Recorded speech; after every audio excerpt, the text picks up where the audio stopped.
Hello student. तो आज का हमारा टॉपिक है Kepler's law of planetary motion. तो स्टूडेंट हम लोग जानते हैं कि दुनिया में जितने भी ऑब्जेक्ट्स हैं या नेचर में जो भी ऑब्जेक्ट्स पाए जाते हैं वो सभी के पास क्या होता है, मास होता है, जिसके वजह से हर एक ऑब्जेक्ट जो दूसरे ऑब्जेक्ट पे फोर्स अप्लाई करता है, that is gravitational force. But student हम लोग ये भी जानते हैं कि अर्थ जो है वो सन के चारों ओर क्या कर रहा है, रोटेट कर रहा है, या जितने भी प्लैनेट्स हैं वो सब सन के चारों ओर क्या कर रहे हैं, रोटेट कर रहे हैं। ठीक है। तो इसका मतलब है कि उन दोनों के बीच में भी क्या हो रहा है, फोर्स ऑफ अट्रैक्शन काम कर रहा है। तो वहाँ पे जो फोर्स एक्ट करता है स्टूडेंट, वो दो टाइप का फोर्स लगता है। पहला एक फोर्स जो है वो सेंटर की तरफ काम करता है, दैट इज सेंट्रीपेटल फोर्स, और एक फोर्स जो होता है वो बाहर की तरफ काम करता है, जिसको हम क्या बोलते हैं, सेंट्रीफ्यूगल फोर्स। और यही तो फोर्स जो है जिसके वजह से कोई भी बॉडी जो है या कोई भी प्लेनेट जो है वो सन के अबाउट क्या कर रहा है, सर्कुलर पाथ पे रोटेट कर रहा है, या कोई भी ऑब्जेक्ट किसी दूसरे ऑब्जेक्ट के अराउंड क्या करता है स्टूडेंट, रोटेट करता है। ठीक है। तो कहने का मतलब है कि फाइनली केपलर साहब ने जो है वो प्लैनेटरी मोशन का उन्होंने स्टडी किया, और स्टडी करने के बाद उन्होंने तीन लॉज दिए जिसको केपलर्स लॉ प्लैनेटरी मोशन कहा जाता है। तो उन्होंने पहला जो लॉ दिया स्टूडेंट उसको बोला जाता है law of orbit, second law of area, and third जो उन्होंने लॉ दिया that is law of time period. तो स्टूडेंट हम लोग वन बाय वन देखते हैं। तो पहला जो लॉ है that is law of orbit. तो चलिए सबसे पहले समझते हैं कि लॉ ऑफ ऑर्बिट क्या है। तो स्टूडेंट जितने भी प्लैनेट्स होते हैं वो एक पाथ पे घूमते हैं, और वो जो पाथ होता है वो कैसा पाथ होता है, तो क्लोज्ड पाथ होता है। बट वो जो क्लोज्ड पाथ होता है उसका शेप जो होता है, उसके शेप को हम क्या बोलते हैं, इलिप्टिकल, यानी इलिप्स। ठीक है। और इलिप्स के शेप में हमेशा दो फोकस होता है। जैसे हम लोग ये पार्ट देख रहे हैं, दिस इज व्हाट इलिप्स, यानी इलिप्टिकल ऑर्बिट है, यानी अंडे का शेप का होता है। हम लोगों ने अभी तक क्या पढ़ा था कि कोई भी चीज़ सर्कल पे घूमता है, बट सर्कल पे नहीं घूमता, यानी जितने भी प्लैनेट्स होते हैं वो सन के चारों ओर इलिप्टिकल ऑर्बिट पे घूमते हैं, यानी अंडाकार शेप में। ठीक है स्टूडेंट। तो मान ले रहे हैं यहाँ पे हम लोग एक एक्सिस ड्रॉ करते हैं। तो ये जो एक्सिस है इसको हम लोग बोलते हैं स्टूडेंट माइनर एक्सिस। ठीक है। इसको क्या बोला जाता है, माइनर एक्सिस। और एक एक्सिस हम लोग ड्रॉ करते हैं, इसको हम लोग बोलते हैं स्टूडेंट मेजर एक्सिस। ठीक है।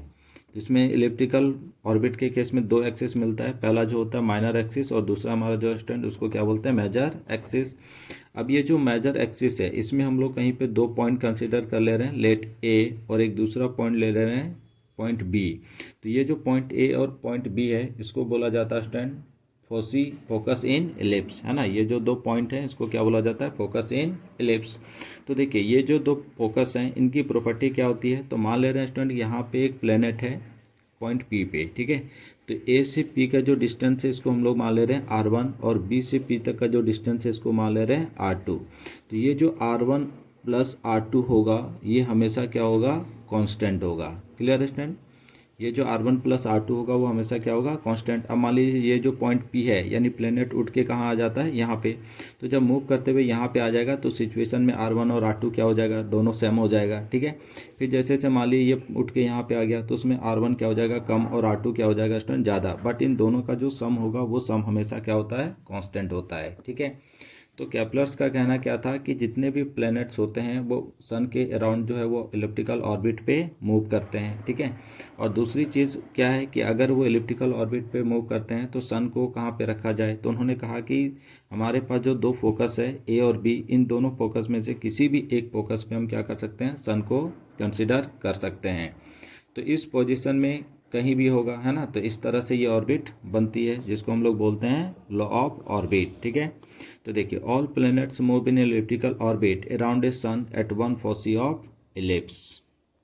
नेक्स्ट लॉ है लॉ ऑफ एरिया। तो चलिए इसको देखते हैं। तो लॉ ऑफ एरिया में क्या स्टूडेंट, तो अभी हम लोग पढ़े थे कि जितने भी प्लैनेट्स हैं वो इलिप्टिकल ऑर्बिट पे रोटेट करते हैं, और वो जो शेप होता है उसको हम इलिप्स बोलते हैं, और उसमें दो फोकस होता है जहाँ देख रहे हैं ए और बी। ठीक है।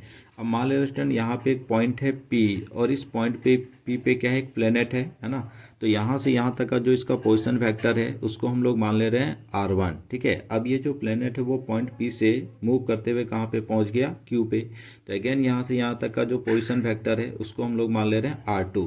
तो हम लोग क्या देख रहे हैं स्टूडेंट कि जो प्लेनेट है वो पॉइंट पी पे था, और पॉइंट पी से स्विप करते हुए कहाँ पे पहुँच गया, क्यू तक। मतलब स्विप करने का मतलब क्या है कि अगर हम बोल सकते हैं कि प्लेनेट जो है वो झाड़ू लगाते हुए, है ना, ए पी से कहाँ तक पहुँच गया, ए क्यू तक पहुँच गया, यानी वो इतना एरिया क्या किया स्टूडेंट, कवर किया है ना।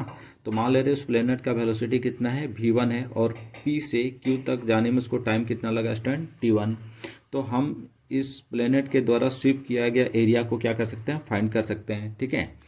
क्लियर है। अब मान लेते हैं कि प्लेनेट जो है वो मूव करता हुआ कहाँ पे पहुँच गया, एस पे। ठीक है, अब कहाँ पे है वो, एस पे है, और एस से ये पोजीशन वेक्टर होगा R1 मान लेते हैं।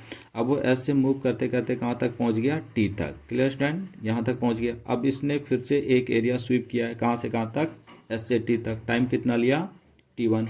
ठीक है, या फिर ये जो T1 है वो कितना मान ले रहे स्टूडेंट, 1 सेकेंड। तो जब प्लेनेट को हम लोग 1 सेकेंड टाइम दिए हैं तो वो जो प्लेनेट है वो पी से स्वीप करते हुए कहाँ तक पहुँच गया, क्यू तक पहुँच गया।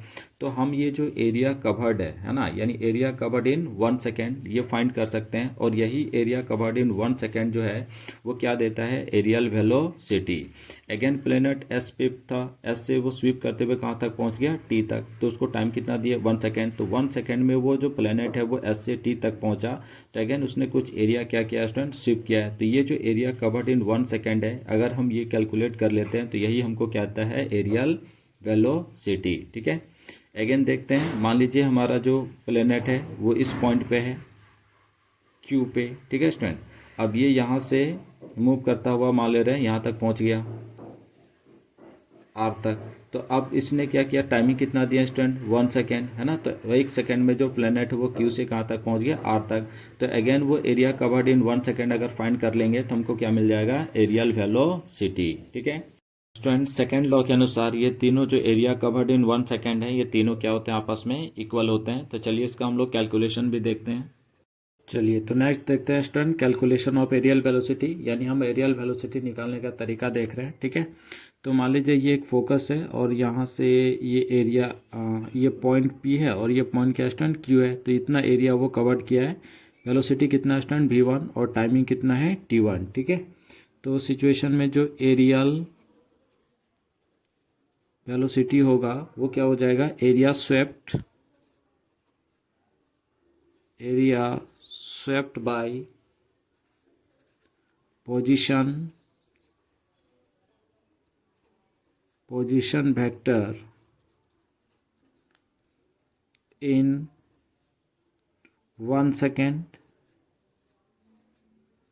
ठीक है, तो इसका फॉर्मूला क्या आ जाएगा स्टूडेंट, 1/2, वेलोसिटी कितना है v1 एंड रेडियस कितना है r1। ठीक है, but according to this law क्या हो जाएगा स्टूडेंट, तो areal velocity at different point is same. ठीक है, यानी हम लिख सकते हैं 1/2 v1 r1 equal to 1/2 v2 r2 equal to 1/2 v3 r3 equal to constant. ठीक है, it means v1 r1 equal to क्या हो जाएगा, v2 r2। तो इसको अगेन लिख सकते हैं, v1/v2 इक्वल टू r2/r1। ठीक है student, it means therefore v inversely proportional 1/r हो जाएगा, है ना। तो जब भी कोई प्लेनेट सन के चारों ओर घूमती है तो किस समय वो सबसे ज़्यादा फास्ट होता है, व्हेन इट इज़ नियरेस्ट। जब वो सन के नज़दीक होता है स्टूडेंट तो उस समय उसकी वेलोसिटी क्या होती है, ज़्यादा होती है ना। और जैसे से वो सन से दूर होते चली जाती है उसकी स्पीड जो है वो धीरे धीरे क्या हो जाती है, कम होती चली जाती है। ठीक है स्टूडेंट, अब थर्ड लॉ देखते हैं, यानी लॉ ऑफ टाइम पीरियड, है ना। तो अब हम लोग जानते हैं कि जितने भी प्लैनेट्स होते हैं वो सन के चारों ओर क्या कर रहे हैं, घूम रहा है। तो हर एक के ऑर्बिट का रेडियस क्या होता है, अलग अलग होता है, और हर एक को टाइम भी अलग अलग लगता है। तो केपलर ने जो स्टडी किया उसमें यह स्टडी किया कि कोई भी स्टार कितना दूर है उसको एक ऑर्बिट में जाने में कितना टाइम लगा।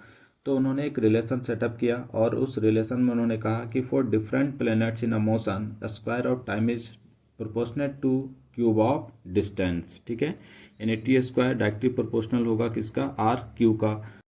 तो चलिए अब इसका हम लोग प्रूफ भी देखते हैं। तो मान लीजिए एक पॉइंट है ए, यहाँ पे सन हमारा प्लेस्ड है जिसका मास कितना है कैपिटल एम, ठीक है, और इससे आर डिस्टेंस पे एक प्लेनेट है जिसका मास है कितना स्मॉल एम। तो इस पर एक फोर्स लग रहा होगा जिसको हम लोग ग्रेविटेशनल फोर्स बोलते हैं, और दूसरा जो फोर्स होगा वो सेंटीपेटल फोर्स है ना, यानी एफ सेंटीपेटल इक्वल टू क्या हो जाएगा स्टूडेंट, एफ ग्रेविटेशनल। तो सेंटीपेटल फोर्स का फॉर्मूला क्या है, M V not square upon R equal to G capital M small M upon R square. यहाँ से स्मॉल एम कट जाएगा, आर आर भी कैंसिल हो जाएगा, ठीक है। तो then V not square equal to G M upon small R. अब यहाँ पे वी नॉट क्या है स्टूडेंट, वेलोसिटी है, तो वेलोसिटी इक्वल टू क्या हो जाएगा, डिस्टेंस अपॉन टाइम। तो एक साइकिल अगर कंप्लीट करता है तो कितना डिस्टेंस कवर कर लेगा, circumference of a circle, it means 2 pi R, और टाइम पीरियड कितना मान ले रहे हैं, टी, ठीक है। तो 2 पाई आर अपॉन टी का whole square equal to G M upon small R, ठीक है। तो कितना हो जाएगा student, 4 pi square R square upon T square equal to G M upon R, cross multiply कर देते हैं, तो then G M into T square equal to 4 pi square R cube. तो टी स्क्वायर इक्वल टू क्या हो जाएगा, 4 pi square upon जी M into R cube, ठीक है। अब देखिए यहाँ पे 4 पाई जी कैपिटल एम ये सब क्या कांस्टेंट है, इट मीन्स हम लिख सकते हैं therefore T square directly proportional R cube. Clear student.